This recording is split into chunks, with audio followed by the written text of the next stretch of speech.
It's been a while since I talked about my favorite anime. Re:Zero Season 1 Episode 15 is what I believe to be the single greatest episode of any anime ever. I know that's a very bold statement that you probably disagree with, but hopefully you'll at least hear my argument. Of course, if you're willing to share your opinion, I still read every single comment because I'm always open to changing my mind. I'm not here to argue that Re:Zero is the best anime of all time because this episode is admittedly an anomaly. However, it is the best standalone episode I've ever seen, and trust me, I've seen a lot of episodes. I'm basically an anime veterinarian. I watched the entire Fate series in the wrong order, and I've watched all of One Piece except for the last 1,000 episodes. I also gave FMA Brotherhood a perfect score of 10 out of 10, even though I watched it over a decade ago and barely remember it. The point is, I know what I'm talking about, so you can totally trust all my opinions about everything. A lot of you might not know this about me, but Echidnut was born as a Re:Zero only YouTube channel. If you scroll back through my older videos, all of them are about Re:Zero. Most of you probably found me through my seasonal videos and tier lists, but I didn't start branching out from Re:Zero until I hit 100k subscribers. But because I recently hit 200k, I thought I'd make another Re:Zero video to show all my new subscribers how my channel began. I've come a long way since then, I've made a lot of great friends, and I've even started getting sponsorships. Like this one. Raid Shadow Legends is the first game to bring a console-level experience to your phone with new game modes and content updates every couple months. Some of these amazing additions include the Doom Tower with 120 challenging floors, new bosses and heroes, an entirely new faction of Far East warriors known as the Shadowkin, and of course, the Hydra clan boss, one of the biggest and baddest bosses to ever set foot in Teleria. Download Raid with my link below, because this month, Raid has a non-stop schedule of special events including Season 3 of the Forge Pass with a limited edition artifact set and a lot of new skins and amazing rewards. Spoiler alert, Raid's fan-favorite champion Death Knight is finally getting the ultimate upgrade everyone's been waiting for. Just click the inbox here to get a free epic champion Rector Drath, 200k silver, energy and XP boosts, and an ancient shard so you can summon awesome champions as soon as you get in-game. There's never been a better time to get started in Raid because if you click my link in this video's description or scan my QR code on the screen, you can get about $30 worth of unique bonuses for free.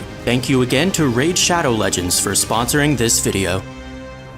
While this episode sometimes feels like a twisted nightmare intended to emotionally wound the viewer, it's impossible to ignore its beauty and the passion that went into it. Somehow, every detail was impeccable. The short yet excellent fight scenes, beautiful shots, theory-provoking dialogue, and an unrivaled shock value, but of course, the highlight of this episode was its masterfully delivered psychological and emotional impact. The only other episode of any media that compares to this was Breaking Bad's Ozymandias, which had 59 episodes of build-up allowing it to reach that level.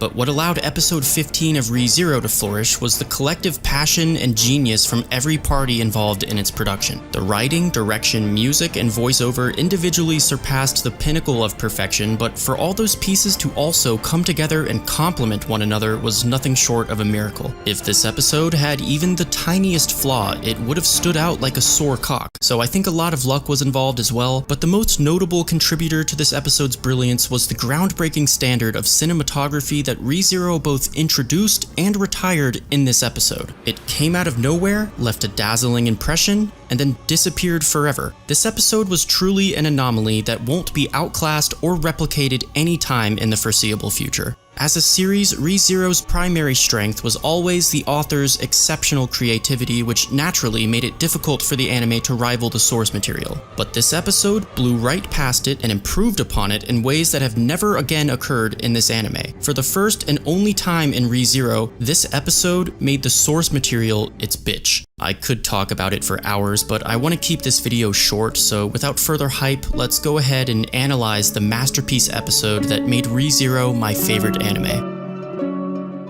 Episode 15 picks up after one of the best cliffhangers in the series, where Subaru faces the horrific reality surrounding him, losing every ounce of confidence he'd been slowly building the past few episodes. Remember, this was right after Subaru successfully protected everyone from Meilei's dogs, resolved Rem's internal conflict, and stood up for Emilia in front of practically the entire kingdom. He had some giant balls is what I'm trying to say. It must have been June, because Subaru's pride was at an all-time high. However, this attack on the mansion erased it completely. Notice how he tries to cling to his pride by reassuring himself that it's not his fault. Betelgeuse later corrects this notion when he forces Subaru to look at Rem's corpse, informing him that it is his fault. Ironically, Betelgeuse also asks him if he's pride, which was amusing because in that moment Subaru had none at all. But anyway, Subaru investigates his surroundings, finding everyone he cares about brutally massacred. Of course, this episode skips the opening, because at this point the audience is completely immersed, feeling as if we're right there with Subaru, experiencing the dreadful realization that all our waifus are dead.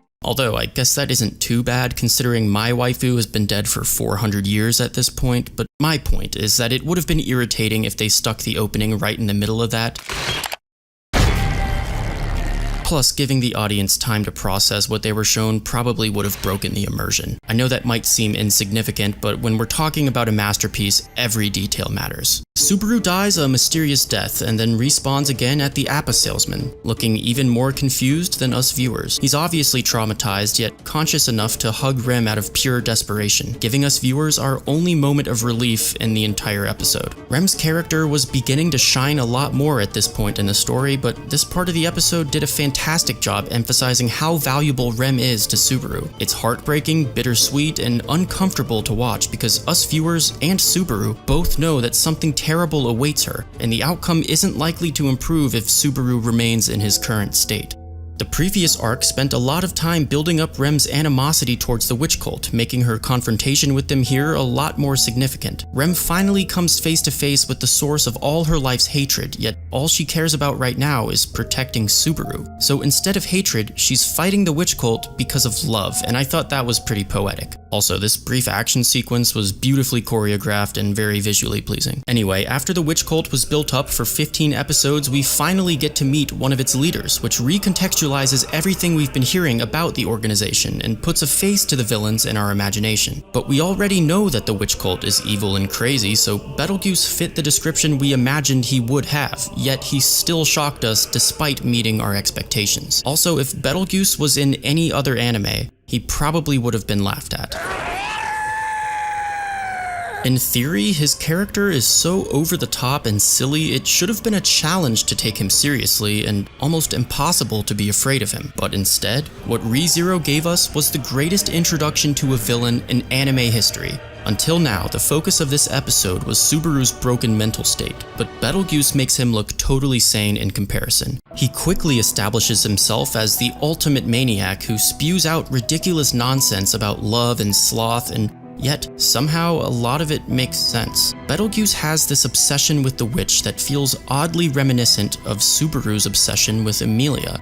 So when Subaru grows to hate Betelgeuse later this episode, he doesn't realize that what he hates is essentially an extreme version of himself. But symbolism aside, even though everything about Betelgeuse feels wrong, his dialogue holds a certain weight, unfitting for that of a madman. For example, one sentence from Betelgeuse was enough to convince 90% of the fanbase that Subaru is the Archbishop of Pride. Alright, that's a bad example. But Betelgeuse can sound oddly reasonable with the right context. Despite his willingness to kill his own followers over nothing, self-harm for no reason, and torture his victims while mocking them, I think the scariest thing about Betelgeuse was actually his intuition. He accuses Subaru of faking his insanity because although Subaru was clearly traumatized, for some reason his reactions were normal. He was sane enough to feel comforted by Rem, scared of Betelgeuse, and angry when Rem was tortured. A crazy person would have been unaffected by all of that, so from the perspective of Betelgeuse, Subaru was acting. It's left unclear whether or not Subaru was doing so intentionally, but Betelgeuse was right. The narration in the novel makes note of Subaru's apparent separation from reality, which was really just a state of extreme shock. While in shock, Subaru could have subconsciously acted crazy or even convinced himself he was crazy, most likely as a means of escapism. Ironically, most of us started watching ReZero as a means of escapism. But the true significance of Subaru's mental state was how perfectly Betelgeuse understood it. Just by watching him, Betelgeuse immediately recognized all of his weaknesses, including his false insanity, and that was a very frightening bit of characterization for Betelgeuse. My point though is that the author could have just written Subaru as insane, and that would have made sense to all of us. But it's these minor details like characters having psychological ambiguity that allowed ReZero to introduce such a goofy, obnoxious villain in a terrifying, magnificent magnificent way. He was very in-your-face and cartoonish, but that only made the few moments when Betelgeuse didn't seem crazy a lot scarier. The first time we saw, or didn't see, his authority of sloth was absolutely horrifying. After about 7 minutes of him spazzing out like your dog does when you get home, Betelgeuse gets really calm all of a sudden, the music stops, and then something happens to Rem. Nothing can replace that what the fuck feeling of confusion, despair, and hopelessness. The sudden realization that Betelgeuse had a supernatural ability this entire time, along with the emotional impact of watching Rem lose after a whole arc built her up and forced us to love her, amounted to an incredible moment. The torture scene that follows it was brutally gruesome, yet not nearly as disturbing as the mockery that makes it impossible for us to not hate Betelgeuse. What this episode did best was convey powerful emotions to the viewer effortlessly, and if you weren't already a Rem fan at this point, then her dying breath confession turned you into one. Absolutely heart-wrenching, and of course these emotional moments were only made possible by the voice acting and the music. Subaru's visceral cries encapsulated that feeling of absolute desperation, but had Betelgeuse's VA not delivered one of the greatest vocal performances ever, this episode couldn't have been the masterpiece that it was. The voice acting had to transcend perfection, and it absolutely did. As for the music, it's always amazing in Re:Zero, but Kenichiro Suehiro's greatest masterpiece is called Requiem of Silence. It's one of the most powerful works ever composed, and to this day I can't listen to it without getting emotional. In any other episode, this song would have felt out of place because the episode wouldn't have been worthy of having it. Yet, as if the stars aligned, every beat felt like it fit each individual frame of this final sequence and built a beautiful bridge to this episode's conclusion. With one of the greatest soundtracks ever playing behind him, Subaru carries Rem's lifeless body as he journeys aimlessly towards the mansion. Why exactly? I wasn't sure, and neither was Subaru. With Rem dead, he should understand that there's no reason for him to continue the current loop. Several episodes ago, when Rem died from the curse, Subaru jumped off the cliff, killing himself to bring her back to life. Yet now, his feet continue to step forward meaninglessly towards an uncertain destination, carrying Rem's body through the snow until somehow he reaches the mansion and then faces the destruction he previously wanted to hide from. And until then, Subaru didn't know his hatred for Betelgeuse was the reason he continued living. But again, because Betelgeuse is the symbolic extreme of Subaru's character flaws, a lot of that hatred was redirected to himself. And just when we think this episode has already made us feel every emotion possible, we get mind-pucked. A giant beast bursts out of the mansion, delivers mysterious dialogue, Subaru's head falls off, the credits roll down, the music intensifies, the snow piles up, and we all just sit there staring at our screen through our tears, wondering what the puck just happened. How we felt at the end of that episode was exactly how Subaru felt at the beginning. They even added a little scene after the credits to show the progress Subaru made and the lesson he learned. The episode was structured like a movie because it resembled one in quality. But due to the emotional toll this episode inflicted, Puck's Beast of the End reveal was almost unsurprising, simply because it looks like it belongs in a nightmare, and this episode had already convinced me I was having one. What shocked me more than the big monster though was the cinematic brilliance of the credit roll, which was also the moment I realized I was in the middle of watching my favorite anime.